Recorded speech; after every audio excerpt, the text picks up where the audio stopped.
সেনাপ্রধান লাস্ট আমার মনে পড়ে আমাদেরকে বলেছিল যে আমি বুকে পাথর চাপা দিয়ে এই সিদ্ধান্তটা মেনে নিচ্ছি। সেনাপ্রধানের দিক থেকে মূল ভেটোটা ছিল যে ডক্টর মোহাম্মদ ইউনূস কেন, why not any other person.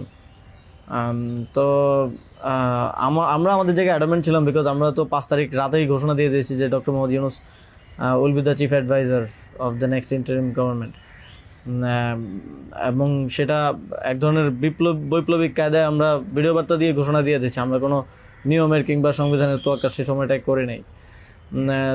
কিন্তু উনি বারবার বলার চেষ্টা করছিলেন যে ডক্টর মোহাম্মদ ইউনূসের নামে মামলা আছে, তিনি একজন কনভিক্টেড পারসন। একজন কনভিক্টেড পারসন আসলে কীভাবে হতে পারে, একটা দেশের প্রধান উপদেষ্টা হতে পারে। তো আমরা যখন এগুলো ডিবাঙ্ক করতেছিলাম কথাগুলোকে, যে এগুলো তো আওয়ামী লীগের সময়ের পলিটিক্যালি মোটিভেটেড মামলা, এই মামলা তো দেখা গেছে সবার নামে পাওয়া যাবে, আমাদের নামেও আছে।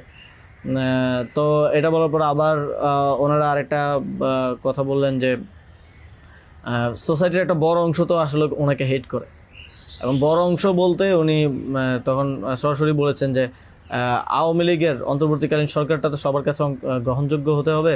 এখন আওয়ামী লীগ তো ডক্টর মোহাম্মদ ইউনূসকে দুই চোখে দেখতে পারে না, একদম অপছন্দ করে। তো এখন এই আওয়ামী লীগ একটা লোককে একেবারেই দেখতে পারছে না, এবং বাংলাদেশের তো আলটিমেটলি 30-40% পিপল আওয়ামী লীগকে সাপোর্ট করে। এই 30-40% পিপলের মতামতের বিরুদ্ধে গিয়ে একটা লোককে প্রধান উপদেষ্টা করা উচিত। তো আমরা তখন বললাম আওয়ামী লীগ এমন কিছু না যেটা নিয়ে এখন আমাদের কনসার্ন হওয়া উচিত। আওয়ামী লীগকে আমরা পরাজিত করেই এই প্ল্যাটফর্মে আসছি, এখানে আমরা বসছি।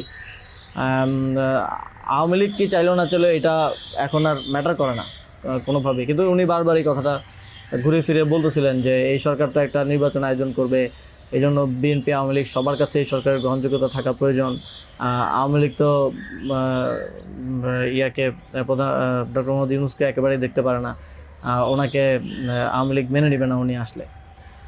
কিন্তু আমাদের কথা ছিল যে আওয়ামী লীগ তো এখন আর এই মুহূর্তে ডিসিশন মেকিংয়ে আওয়ামী লীগ ম্যাটার করে না। একটা গণহত্যা ঘটনার পরে সে কি ভাবলো বা তার কি পজিশন, দ্যাট ডাজন্ট ম্যাটার। এরপরও ওনারা নানা ধরনের যুক্তি দিতে পারে, এবং শেষে 4 ঘন্টা এই বিষয়ের উপরে ডিসকাশন হয়। 4 ঘন্টা, আধা ঘন্টা হয়তো অন্যান্য ইস্যুস নিয়ে ডিসকাস হয়েছিল, বাট 4 ঘন্টা প্রায় 3.5 ঘন্টা ইস্যু নিয়ে ডিসকাস হয়। তো এখানে আসছিলাম আমি, নাহিদ ভাই, মাহফুজ ভাই আর নাসির ভাই, আর বাকি আমাদের সাথে যারা ছিল তারা বাইরে অপেক্ষা করছিল। আসিফ স্যার ছিল, তারপরে তানজিমুদ্দিন স্যারও ছিল, আরও সমন্বয়িকা ছিলেন আরও 10-12 জন, সবাই বাইরে অপেক্ষা করছিল আর কি এই 4 ঘন্টা। তো তারা বারবার 2বার হচ্ছে বিরতি দিয়ে আমাদেরকে আবার ভাবতে বলে আবার চলে যেত, আবার এসে আবারও একই জায়গা থেকে কথা শুরু করতো। মানে আমরা বুঝতে পারছিলাম যে ডক্টর মোহাম্মদ ইউনূসকে এখানে এস্টাবলিশমেন্ট কোনোভাবেই চাচ্ছে না।